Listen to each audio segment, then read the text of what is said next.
We live in an era obsessed with the ascent.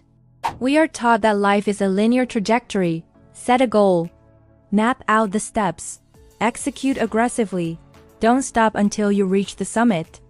And for a while, this works. We climb. We achieve the early milestones. The air feels thinner, the view grander. We feel in control. But then, inevitably, the terrain changes. You reach a stage where the strategies that brought you here no longer work. You hit a wall. A project fails. A relationship stalls. A creative well runs dry. At first, your instinct is to double down. You push harder. You work longer hours. You try to force the door open using the same battering ram you've always used, but the door doesn't budge. You fail again. And again. You find yourself trapped in a loop of diminishing returns, exhausting yourself just to stay in the same place. The dream that once energized you now feels like a heavy chain. This is the crisis point. It is the moment where ambition turns into quiet desperation. In the noise of our modern hustle, we have forgotten an ancient truth. Sometimes, the only way to move forward is to stop completely. We are terrified of stopping. We equate pausing with quitting. We confuse stepping back with giving up. But they are not the same. Giving up is abandoning the destination. Stepping back is questioning the path. When you are trapped in the repetition of failure, you are too close to the canvas. You can only see the chaotic brushstrokes of your current struggle. You cannot see the whole picture. You have lost perspective. This is where we must call upon the wisdom of the ages. The four great sages understood this human predicament deeply. They taught that true breakthroughs do not come from frantic activity, but from profound stillness. First, we need the intellectual humility of Socrates. When we are stuck, it is usually because we are clinging to a false assumption. We think we know the problem, and we think we know the solution. We are arrogant in our ignorance. Socrates walked the marketplace of Athens, not giving answers, but asking irritating questions. He forced people to realize they didn't know what they thought they knew. When you hit a wall, you must become Socratic with yourself. Stop asking, "How do I push harder?" Start asking, "What am I missing? What assumption am I holding that is no longer true? Is this even the right wall to be climbing?" An unexamined failure is doomed to be repeated. Second, to gain this perspective, we need the detachment of the Buddha. When we fail repeatedly, our ego gets bruised. We become emotionally enmeshed with the outcome. The failure doesn't just feel like an event. It feels like who we are. We suffer because we are clinging tightly to a specific vision of how things should be.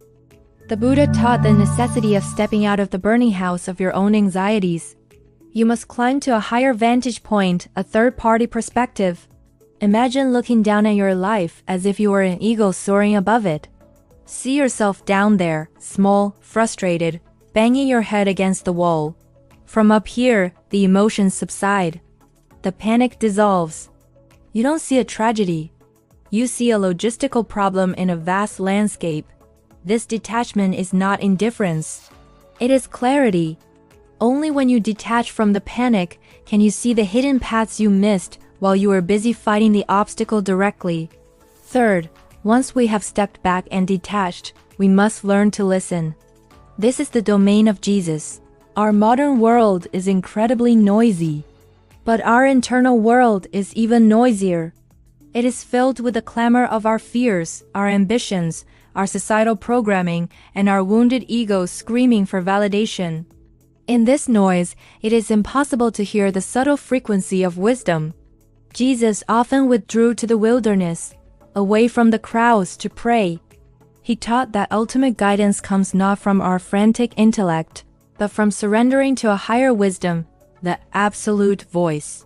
Whether you call this voice God, the universe, your higher self, or intuition, it speaks only in silence.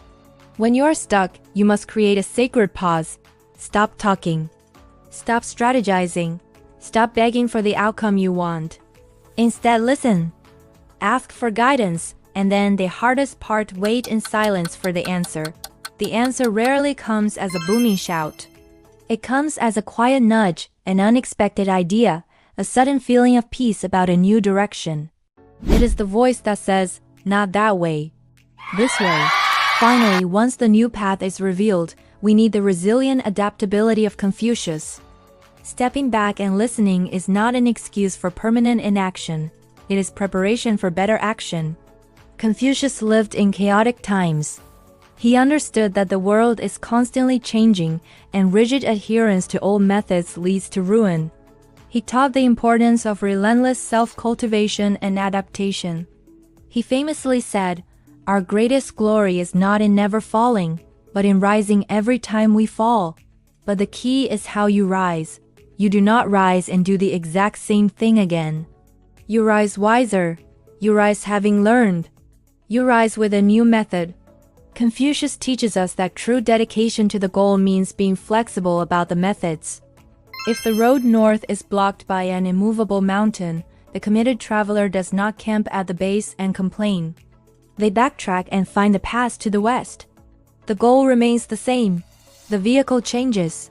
If you find yourself today at a dead end, tired and frustrated by repeated failure, consider this. Maybe the wall is not there to stop you. Maybe the wall is there to force you to stop. It is demanding that you evolve. Do not give up on the destination, but bravely let go of the path that led you here. Step back. Silence the noise. Adopt the eyes of an observer.